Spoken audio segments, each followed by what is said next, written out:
Waktu awal-awal kita mulai rumah tangga, kita melakukan hubungan suami istri ada kendalanya, yaitu tidak bisa mencapai yang namanya penetrasi. Masa sampai 3 tahun nggak bisa-bisa. Setiap kali penetrasi, saya merasakan ada sesuatu benda. Setelah dioperasi, di biopsi, ternyata itu ganas. Kata dokter, Bu, saya bisa menyelamatkan payudara Ibu. Dengan cara saya angkat semua benjolan getah bening. Saya stres, saya minum obat. Bertahun-tahun sampai sekarang saya masih minum obat. Kesembuhan adalah sebuah kata yang penuh dengan harapan. Setiap orang di dalam hidupnya pasti pernah merasa ingin sembuh, baik dari penyakit fisik, trauma dalam hidup, maupun luka-luka di dalam batin. Sama seperti sahabat kita yang satu ini. Ia bertahun-tahun berjuang melawan rasa sakit yang dideritanya, yaitu vaginismus. Penyakit ini membuatnya mengalami gangguan ketika ia berhubungan seksual dengan suaminya. Dampaknya bukan hanya bagi dirinya sendiri, tetapi juga dalam hubungan dengan suaminya. Bahkan ia 2 kali sempat berada di ambang perceraian. Apa yang sebenarnya terjadi? Apakah pada akhirnya ia bisa mengalami kesembuhan total? Mari kita saksikan kisah yang berikut ini. Waktu awal-awal kita mulai rumah tangga, kita melakukan hubungan suami istri ada kendalanya, yaitu tidak bisa mencapai yang namanya penetrasi. Kita pikir kita yang salah atau mungkin kita yang agak lugu. Tapi masa sampai 3 tahun nggak bisa-bisa. Akhirnya muncullah rasa pertanyaan dalam diri kita, ini apa yang terjadi? Yang salah siapa nih? Ada apa? Setiap kali penetrasi, saya merasakan ada sesuatu benda gitu loh yang sakit. Jadi kalau dipaksa sama suami, terjadi sakit banget dan saya jadi trauma. Berhubungannya jadi takut, jadi sering gagal, udah coba gagal sampai stres berat banget saat itu, kayak kok sulit sekali ya. Dan aku jujurnya juga kasihan sama suami gitu kan, karena kita udah lumayan bertahun-tahun. Banyaklah orang nanya kapan punya anak, kapan, itu tekanan sekali.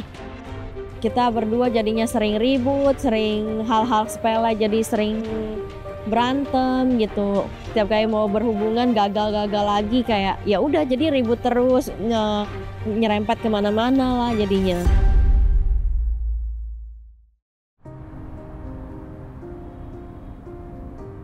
Jadi kan karena masalah hubungan ini kan stresnya menumpuk. Apalagi perlu diakui, kita kan laki-laki memang ada kebutuhannya lah gitu ya. Inilah yang memicu masalah kecil jadi besar. Adalah dorongan kayak, kalau kayak gini saya pelacur aja kali.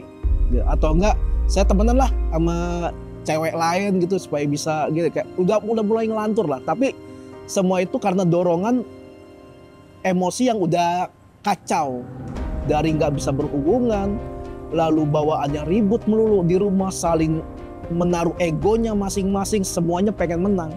Sampai satu kali di usia pernikahan kita yang ke-8, terjadi lagi keributan yang cukup besar. Ada satu hal yang membuat saya sampai hari ini saya nyesel. Saya tendang tong sampah, kena dia. Maksud saya emang pengen nendang, tapi saya nggak nyangka bisa pas kena dia. Lalu saya bilang gini sama dia, sekali lagi kamu bilang cerai, saya ladenin. Maksudnya kalau ngomong cerai lagi, udah nggak usah repot. Saya yang akan minta surat cerai itu ke pengadilan, kamu tinggal tanda tangan aja. Waktu itu sampai seperti itu. Syok juga karena suami nggak pernah yang kayak begitu. Tiba-tiba dia marah yang kayak gitu, kaget, ya nangis lah.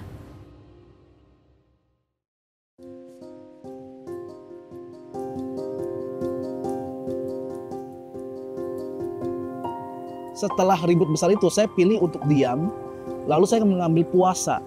Saya nggak menentukan berapa lama, tapi sekuat saya. Waktu itu saya hitung-hitung, saya kalau nggak salah puasa 40 jam.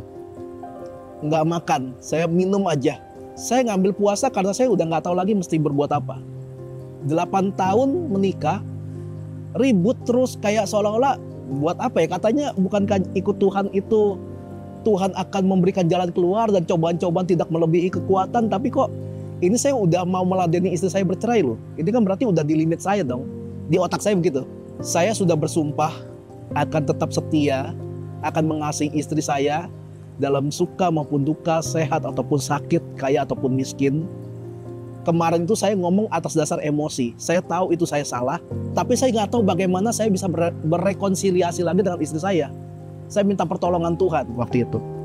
Dan setelah 40 jam itu adalah hari di mana saya diundang untuk menjadi narasumber sebuah podcast di gereja lah. Ada gereja mengundang. Di sana dibahas, ternyata ada tentang hubungan suami istri juga. Dan akhirnya saya yang bicara, saya yang kena tampar.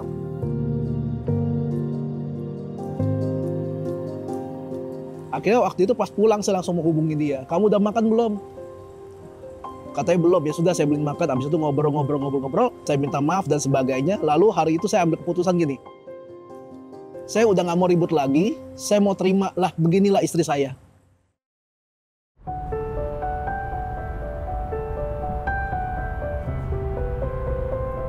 Karena rasa sembuhnya tinggi banget, cari tahu di semua dari Google, dari YouTube. Ternyata nggak cuma dokter Bandung yang ada, di Jakarta juga ada yang ramah vaginisme saat itu. Saya ketemu Instagramnya saat itu, langsung cepet DM si dokternya. Ternyata dokternya juga fast respon saat itu. Kayak bener-bener Tuhan itu buka jalan, dimudahkan banget saat itu. Akhirnya dokter cuma bilang, saya perlu ketemu kamu karena baru dengan bertemu baru bisa kasih diagnosa kan. Akhirnya konsultasi dan benar sama seperti dokter yang Bandung bilang di Vaginis Derajat 4. Akhirnya tanya biaya, loh jauh lebih murah. Akhirnya operasi, dari operasi kurang lebih 2 minggu kita coba rutin berhubungan, akhirnya bisa. Puji Tuhan akhirnya bisa. Ya hubungan jadi jauh lebih baik saat itu. Masalah terselesaikan, tapi sejak terselesaikan itu saya langsung, karena udah terlalu lama nggak punya anak, pernikahan kita udah 9 tahun ya. Waktu itu tahun ke-10. Udah mau tahun ke-10. Akhirnya aku langsung bilang sama dokter yang ramah vaginismus itu juga, saya minta promil, mengajukan promil sekalian. Pas promil ternyata saya ada polip rahim. Jadi nggak sampai di situ, saya ada polip rahim juga, makanya sulit untuk punya anak. Nah saat kena polip, dokter saranin untuk operasi. Jadi saya ambil lagi operasi kedua untuk ambil polip. Selang operasi polip yang kedua, 1 bulan setelah operasi polip, saya langsung positif. Puji Tuhan akhirnya positif, hamil. Anak saya lahir di tanggal 16 November 2023. Sekarang umur 1 tahun. Waktu anak itu lahir, keluar dari perut istri, saya nggak bisa ngomong apa-apa, saya kayak blank gitu loh. Tapi waktu anak itu nangis pertama kali saya dengar, saya baru merasa wah, saya bapak, bangga, senang, semua campur aduk lah. Apalagi waktu saya lihat mukanya langsung jatuh cinta gitu.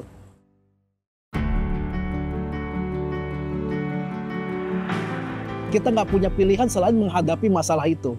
Cuma kita dikasih pilihan tambahan. Kita pilih mau menghadapi masalah itu sendiri atau menghadapi masalah itu bersama dengan Tuhan. Istri saya disembuhkan, dan sejak kami doanya dijawab dari yang mustahil punya anak dan akhirnya punya anak, kami berdua sebenarnya sudah berkomitmen. Kami akan terus menyuarakan tentang ini, karena banyak orang yang merasa nggak mau menyuarakannya karena merasa ini aib. Masa sudah dewasa nggak bisa berhubungan suami istri? Tapi saya tahu ini bukan soal aib, ini soal keutuhan rumah tangga. Dan kalau kita mau jujur, kalau kita dasarnya firman Tuhan, dibilang gini, berkat itu datang kapan sih? Ketika kita hidup rukun bersama. Jadi kalau karena masalah penyakit ini, kehidupan keluarga kita nggak rukun, akhirnya berkat itu menjauh. Jadi bagaimana biar berkatnya datang? Kita harus mengusahakan kerukunan itu. Kalau kita nggak bisa mengusahakan sendiri, cari circle, cari mentor, cari pembina, siapapun lah yang bisa kita percaya untuk membantu kita keluar dari pemikiran yang salah kepada pemikiran yang benar.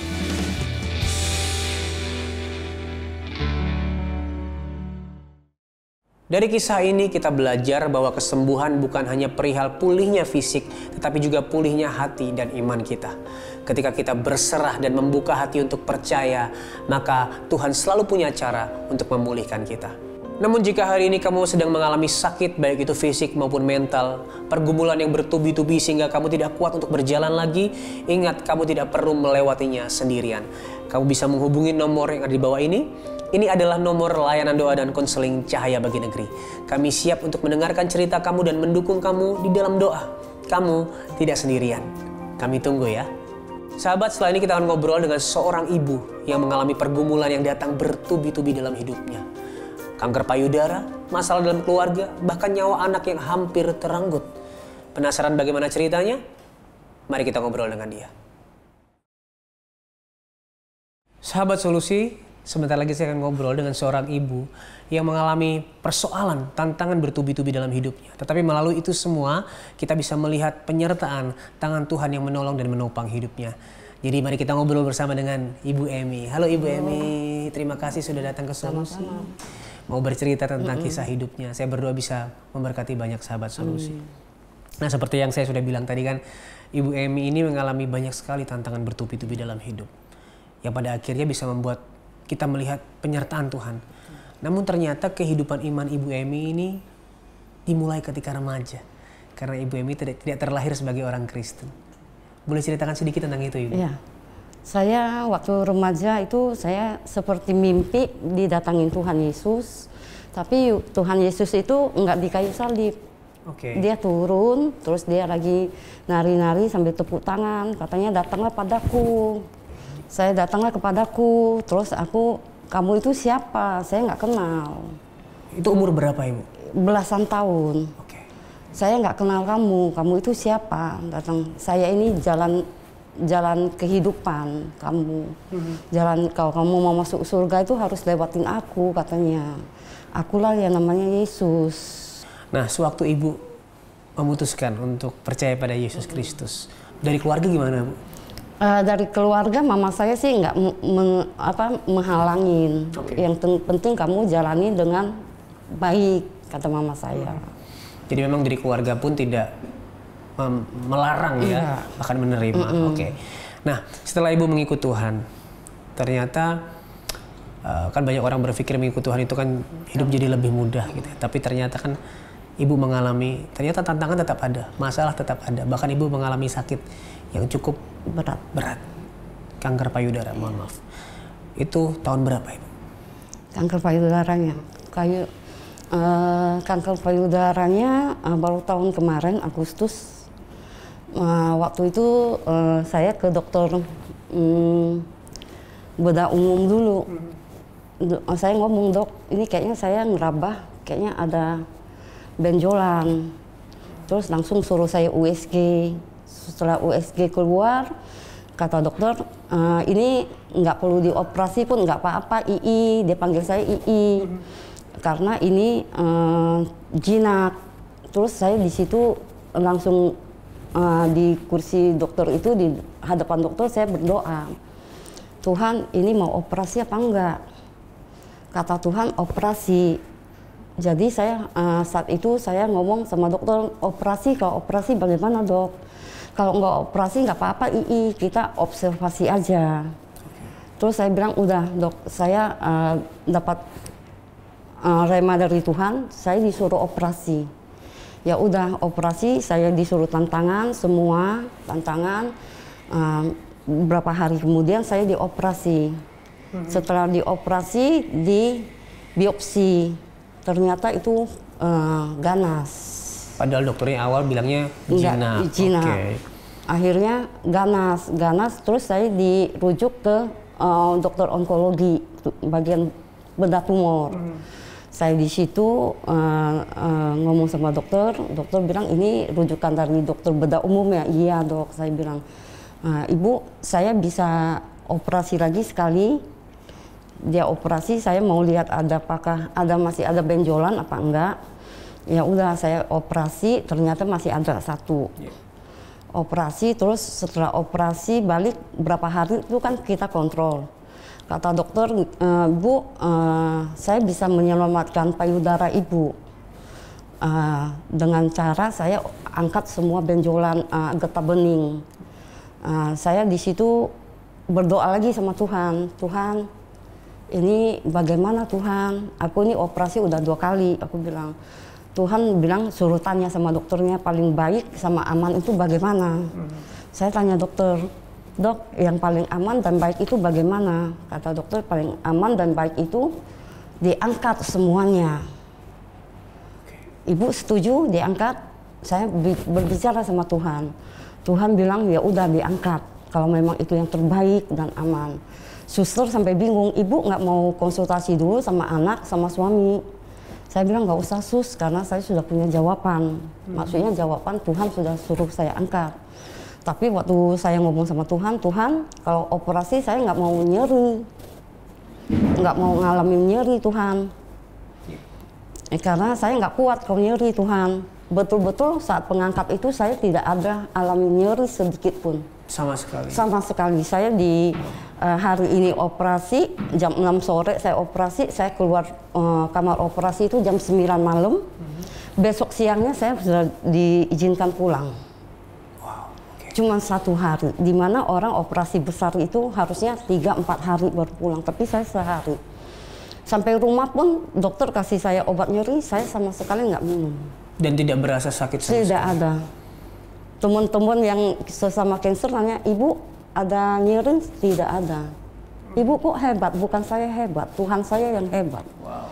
Saya bilang, karena saya minta duluan sama Tuhan saya nggak mau nyeri Tuhan. Tuhan benar-benar ada di dalam pertolongan saya. Ya, amin. Ibu sempat stres nggak sih Bu waktu dengar? Saya nangis ada. Saya tanya Tuhan, Tuhan kenapa saya harus alamin hal begini Tuhan? Ada, saya nangis ada. Sama Tuhan saya nangis, bukan sama manusia. Tapi saya datang sama Tuhan, saya nangis. Tuhan bilang, kamu nggak tahu maksud saya. Inilah maksud Tuhan mungkin untuk saya memproklamirkan kebesaran Tuhan atas pertolongan Tuhan. Saya nggak tahu. Tuhan bilang nanti saya punya maksud di atas hidup kamu. Hapus air mata kamu. Dulu saya nangis kalau anak saya pergi kerja. Suami saya kan kerjanya di luar kota. Anak saya yang gede juga pergi kerja. Di situ saya nangis. Saya nangis. Kalau pulang itu mungkin anak saya bingung, mamanya matanya kenapa bengkak.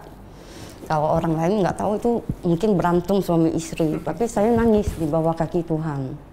Dan ternyata pertolongan Tuhan datang melalui ya hikmat yang diberikan kepada Ibu, melalui melewati operasi tanpa rasa sakit dan bahkan pulih dengan cepat. Betul. Tuhan bekerja di dalamnya ya. Hari ini Ibu bisa bersaksi. Nah, tetapi ternyata pergumulannya tidak berhenti di situ, karena Ibu juga mengalami masalah dengan kakak kandung. Itu terjadi setelah penyakit tersebut? Sebelum penyakit saya. Oh, jadi sebelum penyakit itu Ibu mengalami masalah itu tahun? Saya mengalami ribut sama kakak saya itu di akhir 2014. Oh, berarti jauh ya Bu? Iya, jauh. Kira-kira 10 tahun lalu? 10 tahun yang lalu. Itu mengenai pembelian sebuah rumah. Sebuah rumah, kebetulan waktu tahun 2011, 2012 itu saya jual rumah. Kakak saya ini suruh saya kontrak saat itu rumah dia. Padahal saat itu dia masih ada orang yang kontrak. Saya tadinya nggak mau. Dia bilang, kontrak lah, aku mau bikin kitchen set. Jadi saya kontrak. Selama kontrak itu 2012, di pertengahan 2013, dia mau jual rumah itu, tapi dia tawarin dulu ke pendeta, seorang pendeta.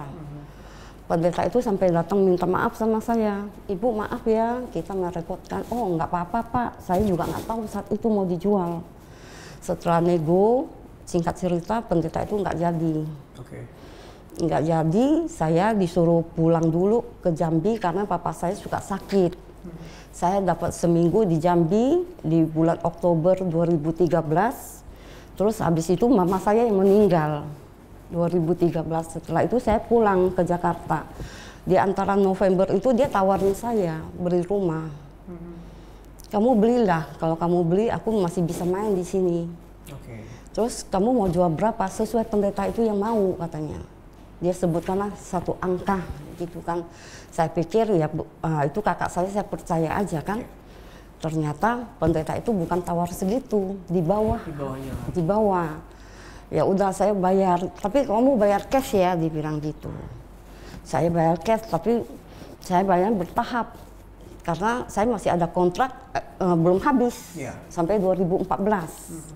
Saya bayar bertahap, saya minta kwitansi. Saya bilang mana kwitansinya? Saya kan seorang akuntan. Saya minta akuntansi, saya bilang kwitansi, saya bilang minta kwitansi. Saya ini kakak kamu, nggak mungkin nipu kamu. Apalagi lihat kondisi kamu, anak kamu begitu. Saya punya anak satu kebutuhan khusus dengan kelainan jantung, kejang itu. Ya 2 kali 3 kali saya minta, dia nggak kasih. Dia bilang nggak perlu kwitansi. Ya udah saya percaya aja lah, itu kakak saya. Saya pikir oh ya nggak mungkin dia nipu saya karena itu kakak saya. Ya udah singkat cerita saya bayar sampai selesai.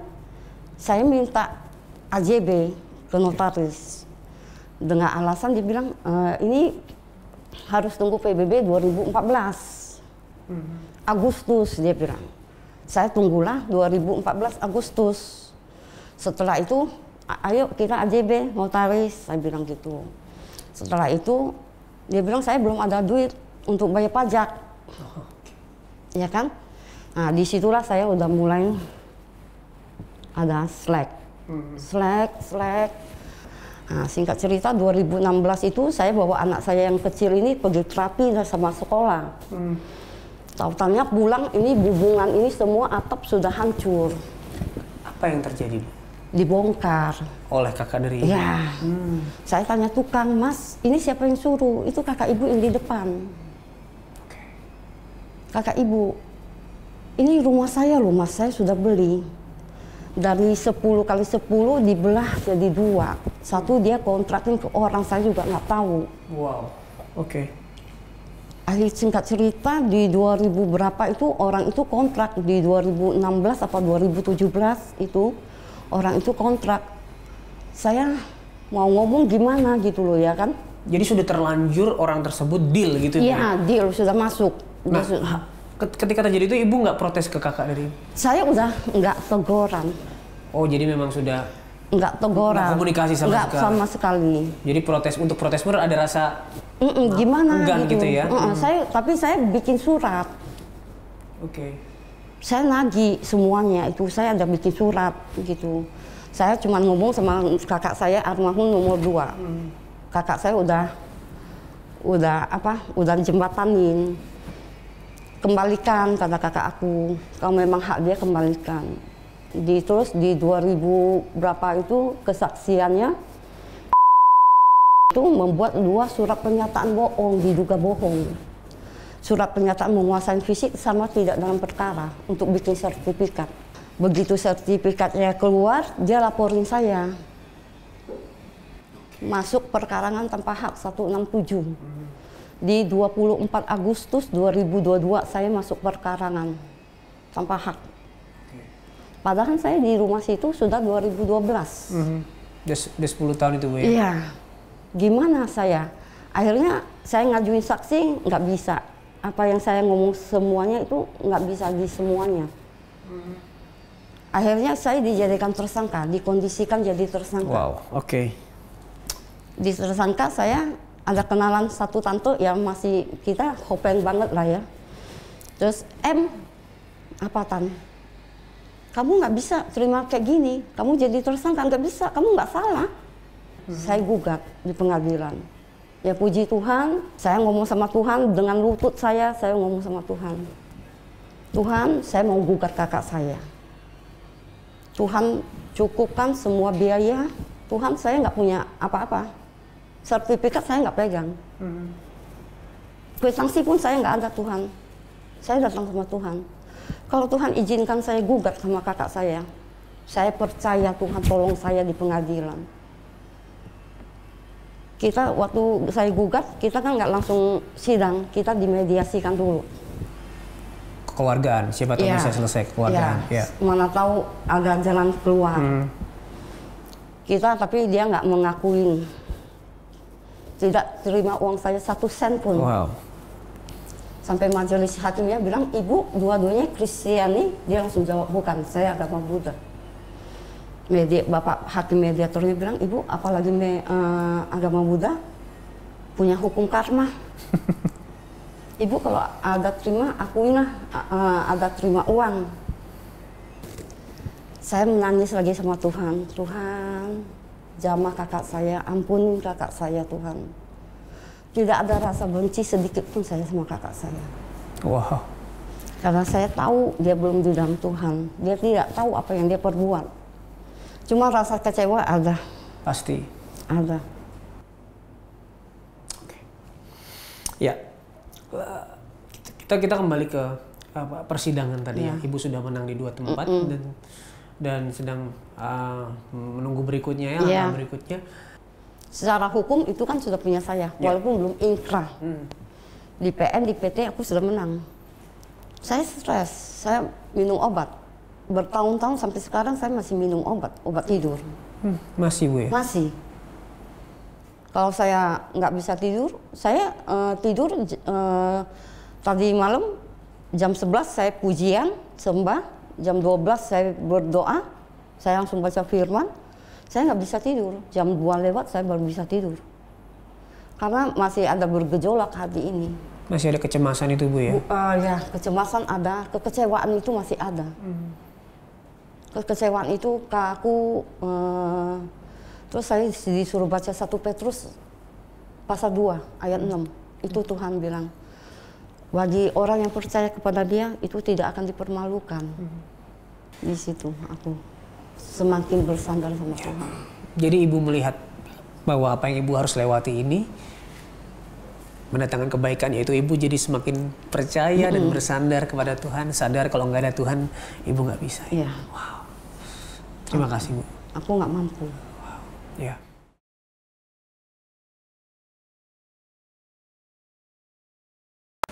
Hari ini mungkin banyak dari sahabat yang sedang mengalami persoalan yang bertubi-tubi. Sakit penyakit, permasalahan dengan orang-orang terdekat, atau tantangan apapun di dalam hidup. Mungkin kamu bertanya, apa penghiburan bagiku? Apa kekuatan bagiku di tengah masalahku? Saya akan bacakan Roma 8 ayat 35. Siapakah yang akan memisahkan kita dari kasih Kristus? Penindasan atau kesesakan atau penganiayaan atau kelaparan atau ketelanjangan atau bahaya atau pedang? Jawabannya tidak ada yang bisa memisahkan kita dari kasih Kristus. Kasih yang rela mati menggantikan kita, yang rela mencurahkan darahnya di kayu salib untuk menebus kita, adalah kasih yang sama yang tidak pernah meninggalkan kita di dalam masalah apapun. Ia ada untuk menopang dan memberi kekuatan kepada kita. Dan itulah penghiburan terbesar bagi kita. Tapi kalau hari ini kamu sedang mengalami masalah yang bertubi-tubi, saya mau ajak kamu semua untuk sama-sama berdoa. Mari kita berdoa. Bapa di surga, kami sungguh sadar bahwa di dalam dunia yang sudah rusak karena dosa ini, kami pasti menghadapi masalah dan tantangan dalam hidup kami. Tapi kami bersyukur buat satu penghiburan yang luar biasa, bahwa apapun yang kami lewati, kasih-Mu tidak pernah meninggalkan kami. Kasih yang terus ada menopang dan menghibur kami. Kasih yang terus ada menguatkan kami. Kami sungguh sadar bahwa kami adalah manusia yang lemah, yang tidak mampu tanpa Engkau, yang penuh dengan kelemahan, yang suka sekali kami merasa lelah dalam hidup kami. Tapi sungguh kami bersyukur Engkau Tuhan yang mampu, Tuhan yang besar, Tuhan yang ajaib, yang terus menopang dan menolong kami. Kami serahkan seluruh hidup kami hanya ke dalam tangan pengasihan-Mu, dan demi nama Yesus Kristus kami sudah berdoa dan mengucap syukur. Amin. Dan jika hari ini kamu sedang mengalami masalah dan tekanan yang begitu beratnya sehingga kamu tidak punya kekuatan lagi untuk melangkah, ingat bahwa kamu tidak perlu melewatinya sendirian.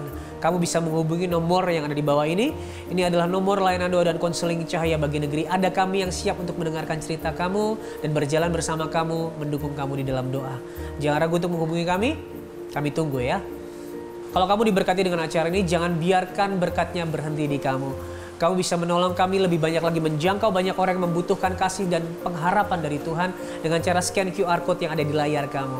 Kami percaya setiap kontribusimu pasti jadi berkat bagi banyak orang. Terima kasih sudah menyaksikan acara ini. Sampai ketemu di episode selanjutnya. Ingat, Tuhan Yesus sangat mengasihimu. Dan apapun permasalahanmu, di dalam Tuhan pasti ada solusi.